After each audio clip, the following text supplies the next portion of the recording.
wabarakatuh. Perkenalkan, nama saya Bunga Putri Andrea. Di video kali ini saya akan menjelaskan tentang 4 materi, yaitu pemasaran internasional, bisnis model kanvas, mengembangkan strategi dan program penetapan harga, serta mengelola organisasi pemasaran.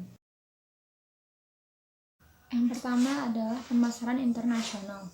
Sifat pemasaran internasional. Pemasaran internasional terdiri dalam mengidentifikasi dan memuaskan kebutuhan konsumen luar negeri, lebih baik dari pesaing nasional dan internasional, di bawah kendala tahap internasionalisasi, perusahaan, dan lingkungan global. Alasan untuk pemasaran luar negeri, yang pertama, skala ekonomi dan ruang lingkup. Yang kedua, keberadaan pasar yang menguntungkan di luar negeri. Yang ketiga, pasar jenuh di dalam negeri. Yang keempat, tingginya biaya R dan D. Yang kelima, peluang internasional. Yang keenam, kurang kompetisi. Dan yang terakhir, perjanjian perdagangan baru. Selanjutnya ada mengekspor. Mengekspor berarti penjualan di pasar luar negeri dari barang yang diproduksi, disimpan dan diolah untuk memasuk negara asal. Dan dua jenis mengekspor, yaitu ada pasif dan aktif. Yang kedua ada pertimbangan strategis dalam pemasaran internasional. Strategi berarti memilih arah umum bagi perusahaan bersama dengan desain organisasi, kebijakan, sistem, dan gaya manajemen yang paling cocok untuk mengalahkan pesaing di lapangan. Taktik menyangkut metode praktis untuk melaksanakan keputusan strategis. Yang pertama ada keunggulan kompetitif. Unsur-unsur keunggulan kompetitif adalah tawaran penting, faktor operasi yang signifikan, dan sumber daya perusahaan strategis. Yang kedua, lingkungan yang kompetitif. Faktornya itu yang pertama kemudahan masuknya pesaing ke pasar, daya tawar pelanggan, daya tawar pemasok, ketersediaan pengganti, tingkat tekanan kompetitif yang ada. Yang keempat ada rantai nilai. Yang pertama kegiatan utama, logistik inbound, operasi konversi input menjadi produk, outbound logistik atau perhatian pada distribusi, pemasaran dan penjualan kegiatan pelayanan. Yang ketiga international marketing strategi. Yang pertama the 5-stage model. Yang kedua perencanaan pemasaran internasional. Perencanaan berarti melihat ke masa depan dan memutuskan apa yang harus dilakukan saat ini di masa depan, mengingat keadaan diperkirakan atau dimaksudkan. Yang ketiga, bagaimana jika analisis manajemen mengajukan pertanyaan apa yang perlu kita lakukan jika itu terjadi, dan memastikan bahwa perusahaan cukup siap untuk perubahan lingkungan. Yang keempat ada koordinasi dan pengendalian. Pengendalian yaitu menetapkan standar dan target kegiatan pemantauan dan membandingkan aktual dengan target kinerja. Menerapkan langkah-langkah untuk memperbaiki perbedaan. Koordinasi berarti penyatuan usaha, yaitu memastikan bahwa setiap orang dalam perusahaan bekerja menuju tujuan bersama. Koordinasi yang efektif memerlukan kontrol atau pengendalian yang efisien. Yang kelima ada sistem mekanistik pengendalian.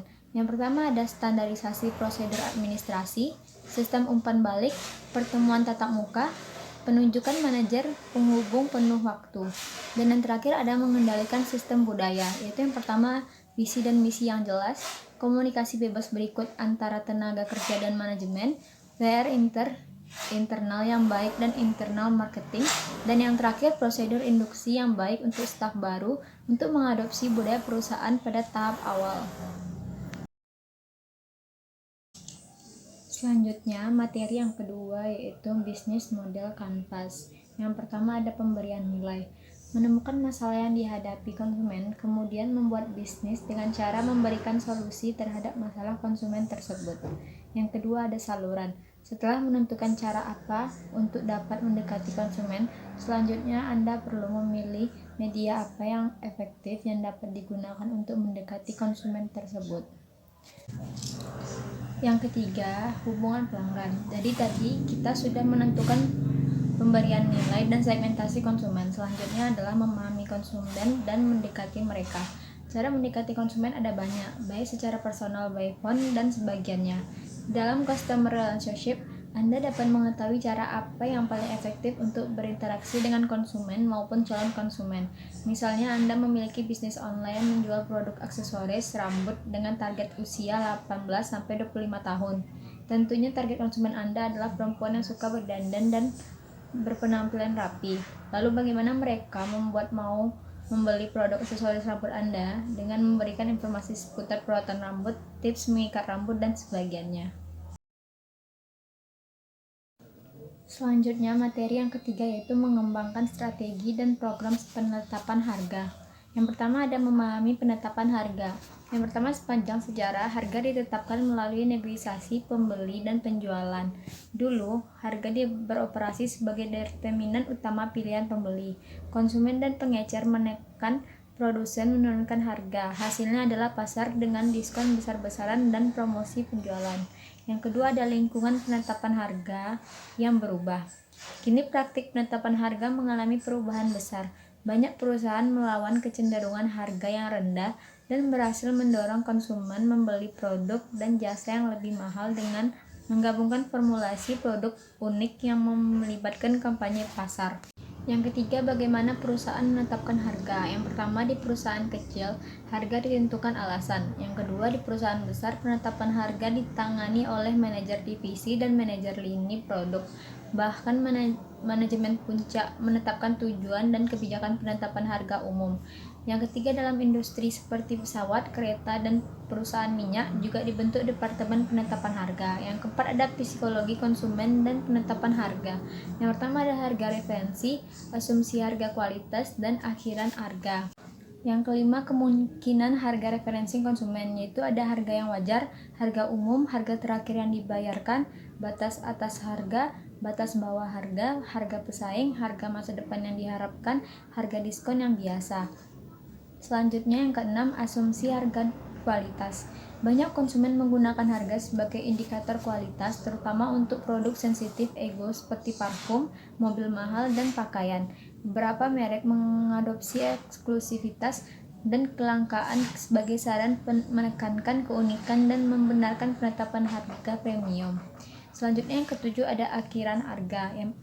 Petunjuk penetapan harga obral dan harga yang berakhir angka 9 atau angka ganjil dapat dijadikan sarana promosi.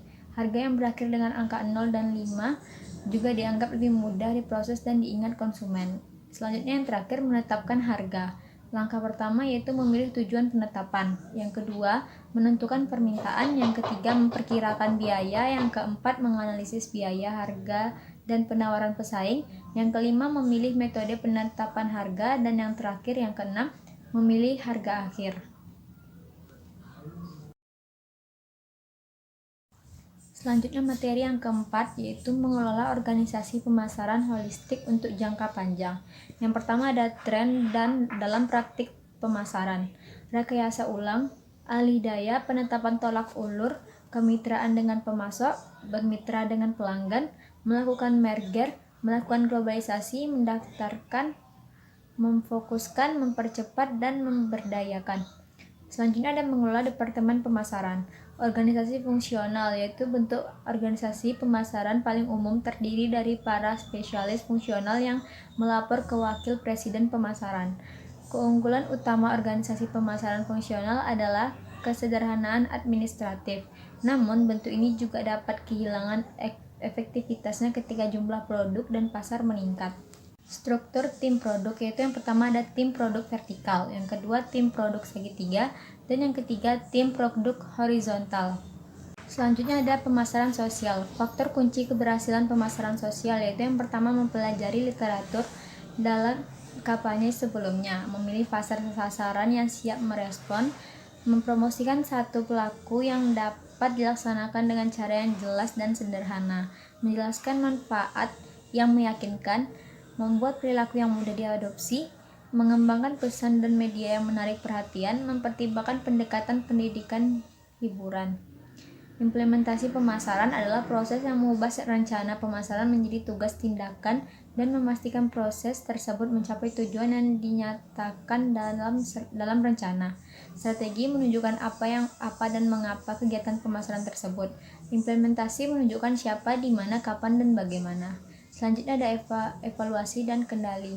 4 jenis kendali pemasaran yang dibutuhkan yaitu kendali rencana tahunan, kendali profitabilitas, kendali efisiensi, dan kendali strategis.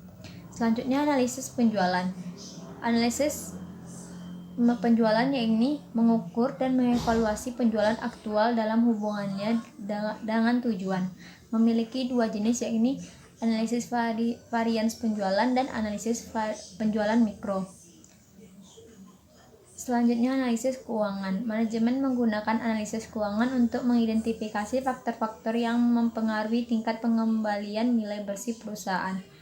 Ini adalah hasil dari dua rasio, yaitu tingkat pengembalian atas aset perusahaan dan leverage perusahaan. Selanjutnya, yang terakhir, masa depan pemasaran. Tantangan dan peluang baru dari pemasaran modern.